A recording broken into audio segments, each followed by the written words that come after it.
قرآن و اہل بیت.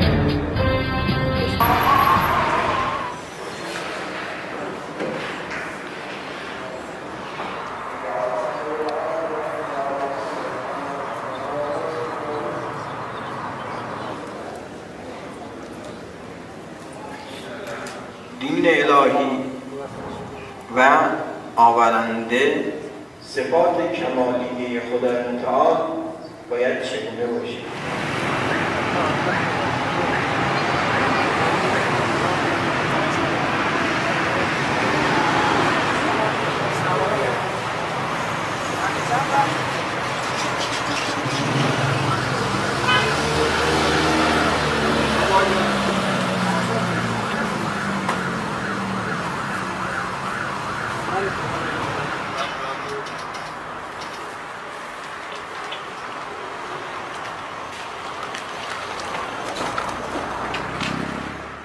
سید نصرت عباس بخاری کراچی پاکستان سے تقریباً 11 سال ہو گئے حوزہ علمیہ کم ایران میں حوزوی تعلیم اور دینی تعلیم میں مشغول ہیں. تو یہاں پر یقیناً ایک تو آپ نئے معاشرے میں آئے، نئی جگہ آئے ہیں، پھر پرسنل آپ اکیلے ہیں جن سے آپ کے پاس جوائنٹ فیملی نہیں ہے کہ بھائی ہے یا بہن ہے یا کوئی اور رشتہ دار ہے، یا آپ اکیلے ہیں. اب آپ کو کام تو کرنا ہے، چاہے وہ باہر کا کام آپ کو الگ کرنا پڑ گیا، چاہے وہ گھر کے کام. تو مجھے تو خیر بہت سارے ایسے کام زندگی میں کرنے پڑ گئے جو میں نے کبھی بھی نہیں کیے تھے، کیونکہ ایک وہاں پر ایک یہ بھی بلڈ اپ ہے کہ یہ تو کام خاتون کا ہے، خود میں مرد ہوں، ٹھیک ہے، چاہے وہ دانستہ یا غیر دانستہ. یعنی ایسا نہیں کہ وہ بعض لوگ اکثر لوگ ایروگنٹ ہیں، یعنی کہ نہیں میں نے یہ نہیں کرنا، یا میں ہیں ایک اچھی خاصی تعداد اس کی بھی ہے جو کہتی نہیں میں تو مرد ہوں، یعنی یہ تو میرا کام تو نہیں ہے، یہ تو خاتون کا کام ہے، یہ تو اس کا کام ہے. ایک میکسیمم تعداد ان لوگوں کی بھی ہے. دوسرا کہ آپ جب وائف کے ساتھ رہ رہے ہیں تو پھر آپ اور وائف ہی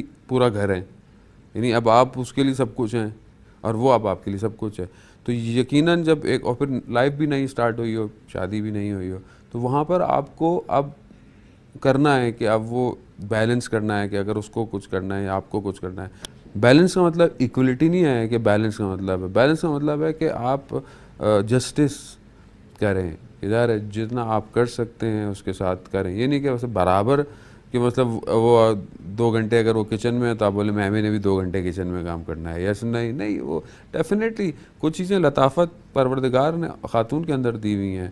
کچھ چیزیں بچہ بعضوں کا جتنا بھی روتا رہے، ایک مرد جو بھی چپ کرا لے شاید وہ اتنا نہیں کر سکتا، جبکہ ماں کی گود میں بچہ جاتا ہے 2 منٹ میں خاموش ہو جاتا ہے. مرد جو ہے وہ جتنا بھی کام کر لے، ایٹ دا اینڈ جب گھر آتا ہے یا باہر سے آتا ہے یا جو بھی کام کرتا ہے یا پڑھتا ہے یا کوئی بھی، گھر اس کو خاتون ہی پریزنٹ کر سکتی ہے. یعنی یہ توقع رکھے کہ مردی آئے اور مردی آ کر گھر کو صحیح کرے گا، یہ کرے گا وہ کرے گا، تو ٹھیک ہے شاید کر سکتا ہے، کرتا بھی رہے گا.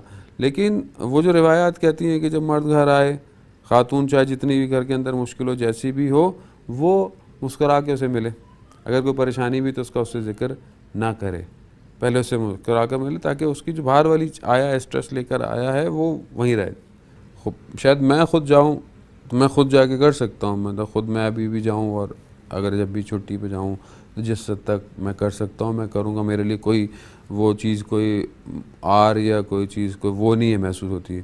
لیکن اگر آپ چاہ رہے ہیں کہ ہلکے ہلکے اس معاشرے میں اس کو امپلیمنٹیشن کریں کہ وہ معاشرہ بھی اس کی طرف بڑھے، تو اس میں سب سے پہلی امپورٹنٹ چیز ایجوکیشن ہے. اہل بیت سے رشتہ نہ توڑیے، عقبا کی بات کیجیے، دنیا کو چھوڑیے، ٹوٹے ہوئے دلوں کو اخوت سے جوڑیے.